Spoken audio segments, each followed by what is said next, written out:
Assalamualaikum warahmatullahi wabarakatuh. Perkenalkan nama saya Devani Putri, biasa dipanggil Fani, dengan NIM G00244146 dari kelompok B1.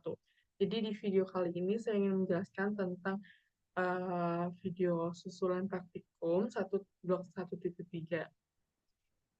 Nah, untuk soalnya sendiri, seorang pria berusia 45 tahun datang ke rumah sakit dengan keluhan nyeri hebat di perut kanan atas yang menjalar ke bahu kanan. Pasien juga mengalami mual dan muntah setelah mengonsumsi makanan berlemak. Pemeriksaan fisik menunjukkan nyeri tekan pada daerah hipokondrium kanan dan pemeriksaan ultrasonografi menunjukkan adanya batu di kantung empedu atau kolesistolitiasis.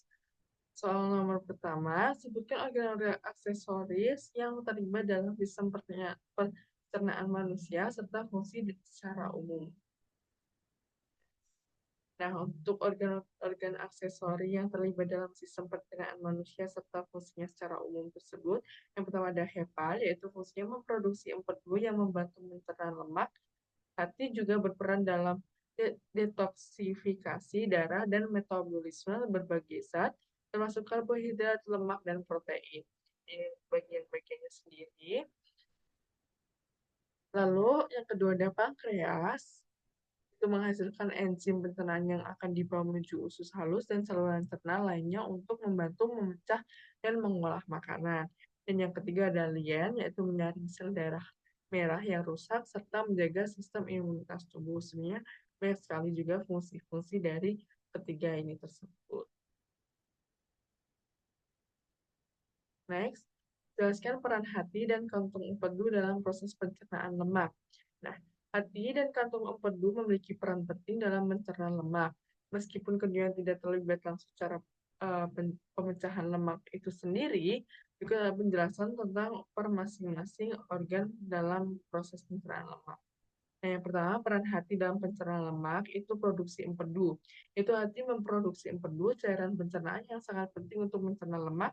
Empedu mengandung garam, empedu kolesterol, air, dan berbagai senyawa lainnya untuk membantu pencernaan lemak. Yang kedua ada penyimpanan dan pengolahan lemak. Hati juga berfungsi mengolah, menyimpan, dan beberapa bentuk lemak seperti trigliserida dan kolesterol. Selain itu, hati mengatur keseimbangan lemak dalam tubuh, termasuk mengubah sebagian lemak menjadi sumber energi yang digunakan oleh tubuh. Lalu yang kedua, peran kantung empedu dalam pencernaan lemak. Nah, penyimpanan empedu, kantung empedu berfungsi untuk menyimpan empedu yang diproduksi oleh hati ketika makanan yang mengandung lemak masuk ke dalam usus halus. Kantung empedu akan mengeluarkan empedu yang telah disimpan ke dalam usus halus melalui saluran empedu.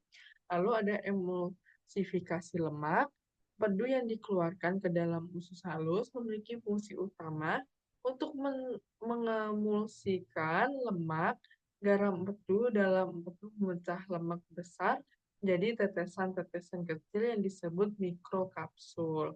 Nah, proses ini meningkatkan luas permukaan lemak sehingga enzim pencernaan seperti lipase dapat lebih efektif memecah lemak menjadi asam lemak dan gliserol yang dapat diserap oleh tubuh. Nah, kesimpulannya, hati memproduksi empedu dan kantung empedu menyimpan serta mengeluarkannya ke usus halus saat dibutuhkan. Empedu tersebut kemudian membantu proses emulsifikasi lemak sehingga lemak bisa dicerna oleh efektif oleh enzim-enzim pencernaan dan diserap oleh tubuh. Nah, lanjut. Untuk yang ketiga, jelaskan jalur aliran empedu mulai dari hati hingga sampai duodenum serta struktur anatomi yang berperan dalam mengatur alirannya. Yang pertama, aliran empedu dari hati ke duodenum itu mengikuti jalur berikut.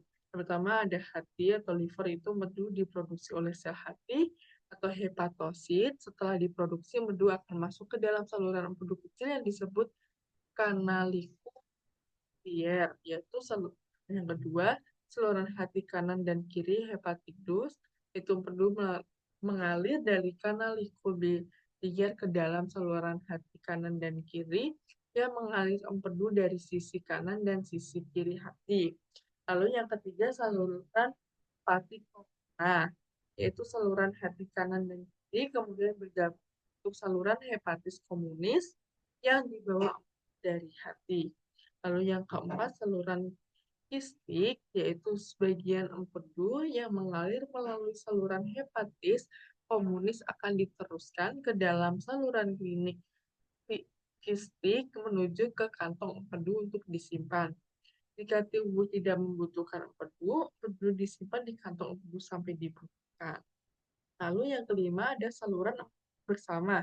Jika tubuh membutuhkan empedu untuk mencerna makanan, terutama lemak, empedu akan dikeluarkan ke kantong empedu melalui saluran kistik dan bergabung kembali dengan saluran hepatis komunis untuk membentuk saluran empedu bersama.